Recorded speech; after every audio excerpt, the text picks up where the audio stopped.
Hello, everybody, and welcome to Two Canadians Football Podcast. I'm your host, Matty P. And I'm his co-host, C Money. And we are coming at you with episode number 11. 11, yeah, favorite number, right here. Those ones are good luck, they say. Yep. First round picks. So, how was your fantasy week? 2 for 3, not bad. Dominating one league, doing very solid in another, and one I had Trey Lance. Yeah, some unfortunate news regarding Trey Lance. Yeah, broken ankle. Yeah, that's too bad for him. He's going to be basically going 3 years without football. Could hurt his development, like career total. It's very unfortunate for him. Yeah, that sucks for, there was a lot of hype going into the season regarding Trey Lance, and now he is off the table for the year. On the trainer's bench. That's too bad. He had a lot of promise, but just COVID taking away one season and then not playing this last year as a rookie for San Francisco, and now comes in, plays 1.5 games and breaks his ankle, and so will not play the rest of this season. So basically like 3 games in 3 years. Another San Francisco 49er getting hurt. Yeah, San Fran, they chew through players like it's going out of style. Yeah, tough to be a 49er fan. You always seen Elijah Mitchell get hurt. There's now Trey Lance. What is Jimmy next? Like what happens after that? Yeah, that's a good question. Nick Mullins is the Vikings backup now. And even their running backs, like, right now, Mitchell's down. Davis Price has a high ankle sprain. He's out for the next little bit anyway. You still got Wilson. They just signed Marlon Mack. Yeah, that would actually be pretty funny if he overtook the job and then just balled out. That'd be great. I'd like that for him. I think he'll get See some what he's snaps got on the weekend.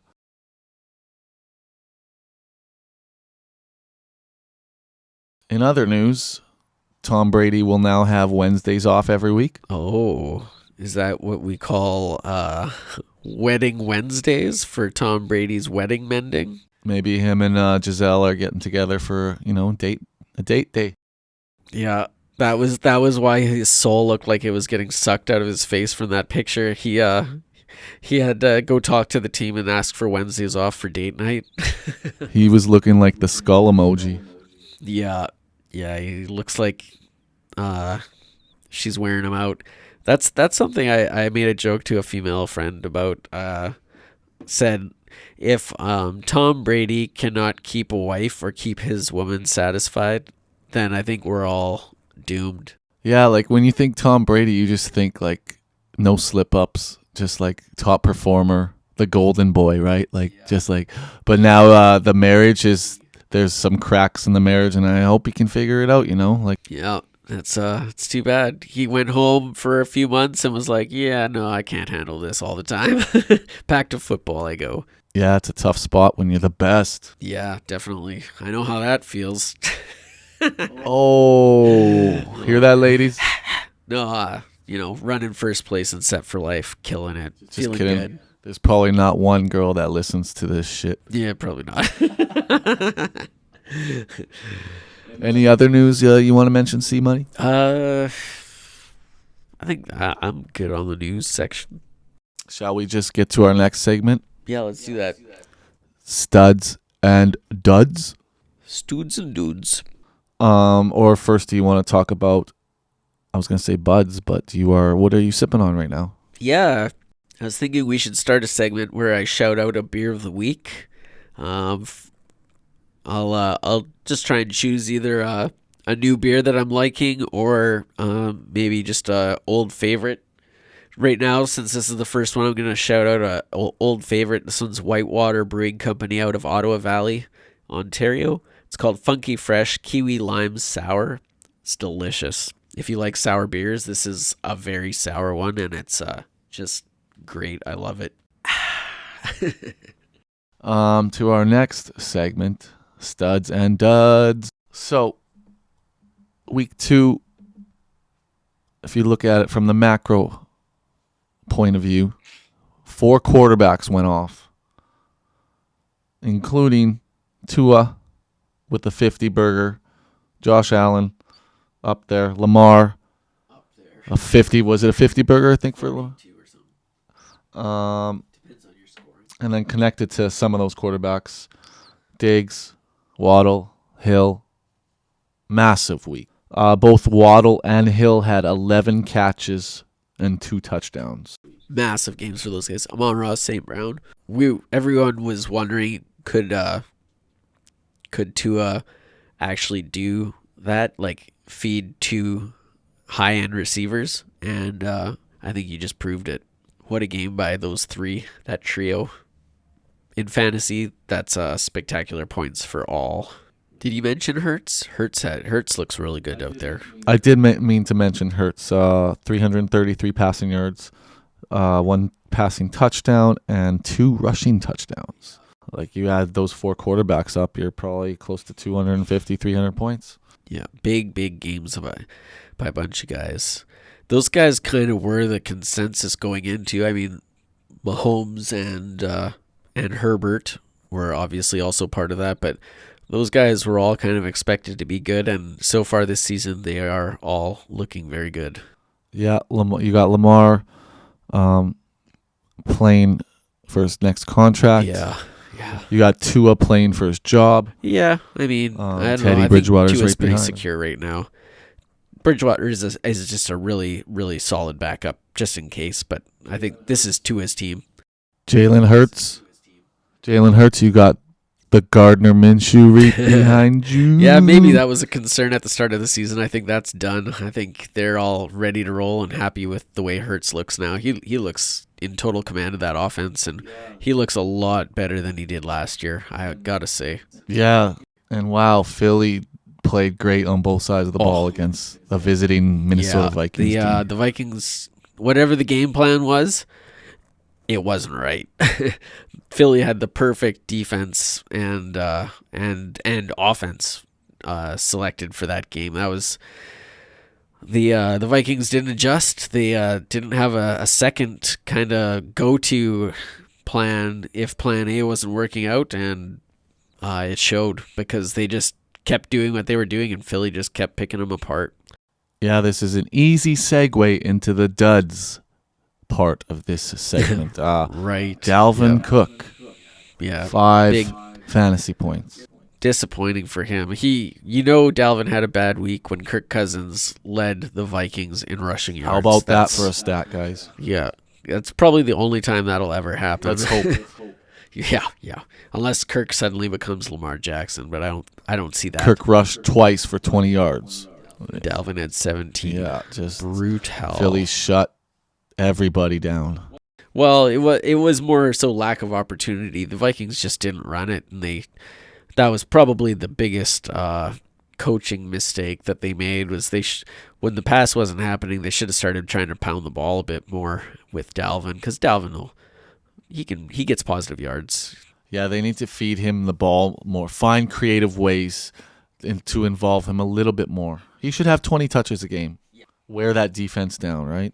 Yeah. Oh, yes, absolutely. Another dud from week 2. Yeah. Kyle Pitts, 2 catches for 19 yards. Pitts, another disappointing week. Cole Kmet, 0 fantasy points. Ouch. Same matching stat line from week 1. Mooney, a catch for negative 4 yards. Yeah, he's basically droppable at this point, I think. Yeah, that's tough.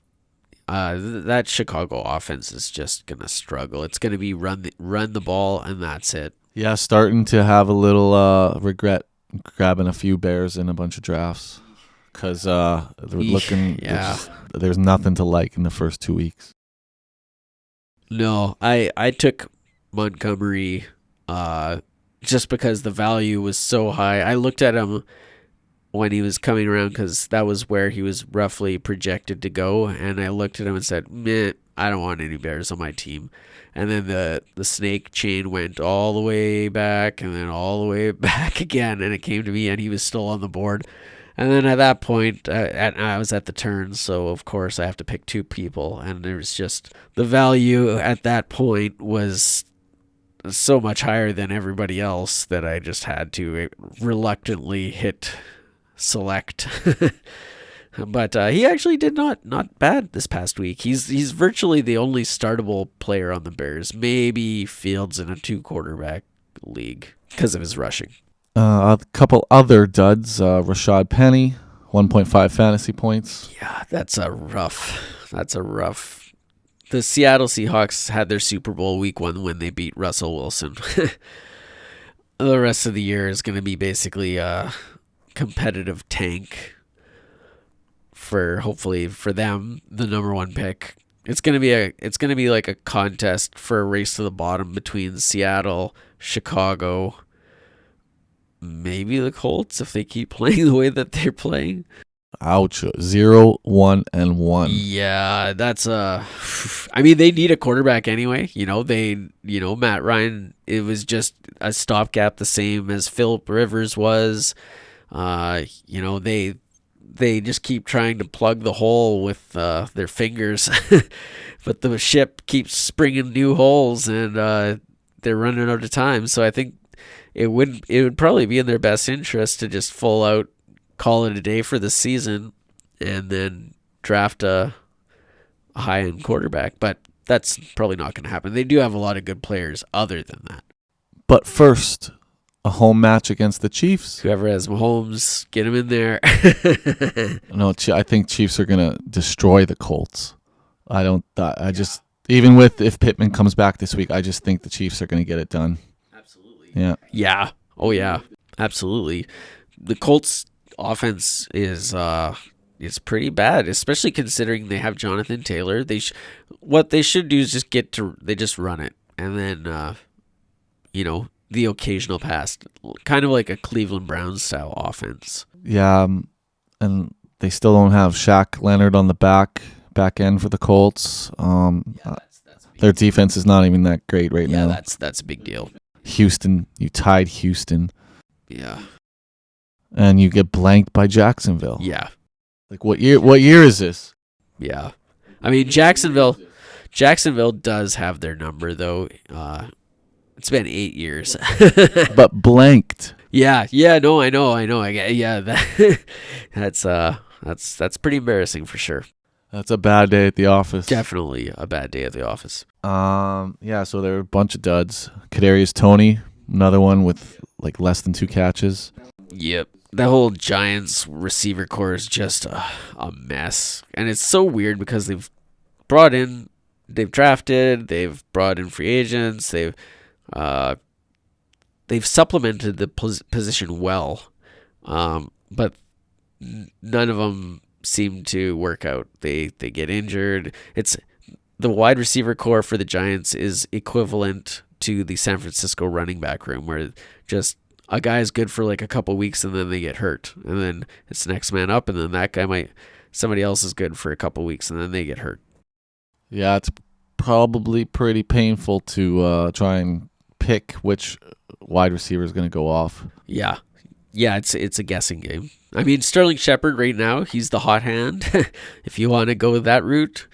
But he'll probably get hurt in a couple weeks. And then whose turn will it be? Will it be maybe Slayton comes back from the dead, or Galladay? They paid him all this money. You should probably use him a bit. But he's starting to look more and more like it was just like he was a product of being Matt Stafford's number 1 target.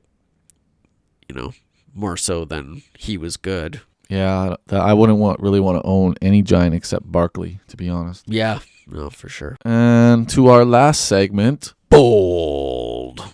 Bold. Sports prediction. Sports. Do you have one today, Miller? I don't. I'm gonna have to make one up here. Let's see.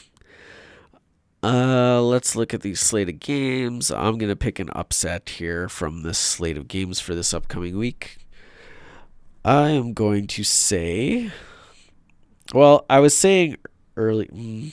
Okay, well, I was going to say earlier that Washington covers the spread against the Eagles because it's in Washington, divisional game. 6.5 points is a lot, but I don't necessarily think Washington's going to win, and I'd rather, if I'm going to be bold, I'd rather pick a straight upset. So, to be bold, I'm going to say that the Dolphins upset the Bills this week, which Buffalo just looks completely dominant, and it's hard to envision them losing, but it is a divisional game again, and I just think the Dolphins might have found something in that comeback against Baltimore, and they're going to be feeling good, feeling it, and I could see them pulling off the upset here. Either 5.5 point home dogs, which it's a decent amount of points for a divisional game on the road. Dolphins over Bills. So you got Miami kicking Buffalo's butt. Yeah, well, winning. Let me rephrase that. You got Miami squeaking back. Yes, probably a field goal or less. I like. That should be a good game. A nooner. Yeah, the rare, really awesome noon game. They should flex it, but it's okay. Right, it's too early. That'll be a game I'll be tuned into, as well as the Detroit-Minnesota game. Yeah, both of those should be two good games. And those are some of the highest predicted point totals for the whole week, too. And they're both going to be happening at noon. As for my bold sports prediction, we are going to go to Major League Baseball.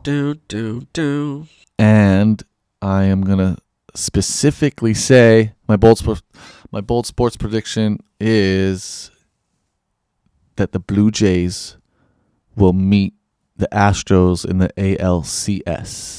Oh, I like it. That's bold. Blue Jays are fighting for a wild card spot right now. I think there's like 16 games left. Houston, they have a dynasty over there, so I think it would be pretty cool if those two teams met in the playoffs, and that's why I am saying that they will meet in the ALCS. Great, that's awesome. I like it.